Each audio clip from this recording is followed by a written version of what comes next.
My guest today is Toby Milden. Toby started his career in project management in the world of technology, but has since moved into the world of diversity and inclusion, formerly with the BBC and more recently working in professional services. Going to talk to us today about being a polisher. Toby, Hi, John. you completed the GC Index, and your profile suggests a very strong polisher proclivity. Just give us your insights, starting wherever. I think one of the first learnings I had once I found out that I was a strong polisher was the need for continuous improvement, and it suddenly clicked why I had been drawn to particular roles throughout my career. One of my biggest bugbears is when somebody says, well, that's how we've always done it around here, and they don't want to change. Oh, yes. That's a big red flag for me. Is it that you have an eye for possible improvements? Is that how it works for you, that you just see an opportunity to make something better? What's that like? Yeah, I have that inclination. So an example would be I'm much happier taking a report, for example, or an article and editing it rather than creating something from scratch. So I'd rather take a piece of work that somebody else has done and try and tweak it and improve it and polish it, Yes. than actually create something completely fresh myself. Perfectionism is something I've had to learn as well, but and again, I mean, this is actually something that comes through from agile project management, is knowing when something is good enough, that you don't have to have something 100% complete for it to be useful. I have a tendency to try and make sure that everything is checked off the list, that I've exhausted the internet Yes. before I can submit a piece of work. Yes. I think the other theme that's sort of inherent in that perfectionist nature is something about being demanding of self, demanding of others, maybe even self-critical. Is that your nature? Yeah, I am quite self-critical.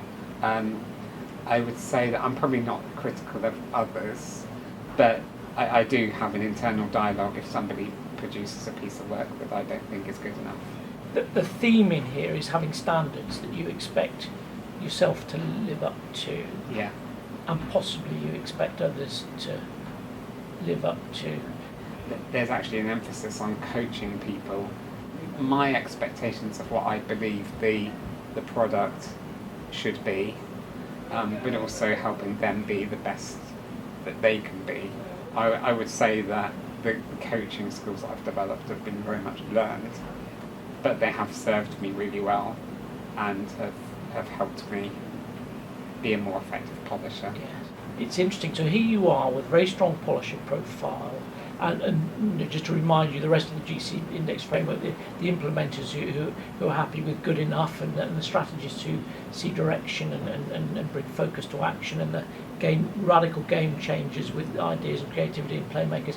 In terms of who you come to think, yeah, actually, I need these folk around me because they complement my skill set. Yeah. You could probably reference all of them, but give us a sense of how that works for you. Who you think, I need one of those in order to achieve what I want to achieve. I've worked really well with game changers because I actually feel energized working with them, because they have ideas and they have a sense of direction.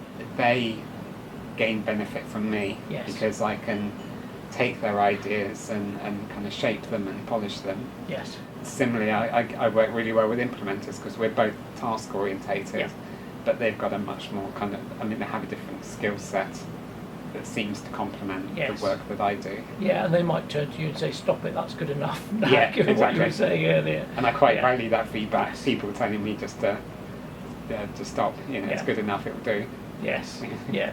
So you see the opportunity for the continuous improvement bit, Yeah. pursuit of excellence, how we frame it, but you recognise using others to do the selling of that Yeah. is a powerful combination. Yeah. and the other thing at the time was understanding where my key stakeholders fitted into the big picture as well. So I was a polisher, but my key stakeholder was an implementer. So talking to her in implementer type language was beneficial rather than trying to talk to her in game changer language. And sometimes you can't choose who you're working with. No. But understanding what their profile is really does help, because then I can adapt my style to what their style is, or understand where they're coming from and how I flex myself so that we get a better working arrangement between us.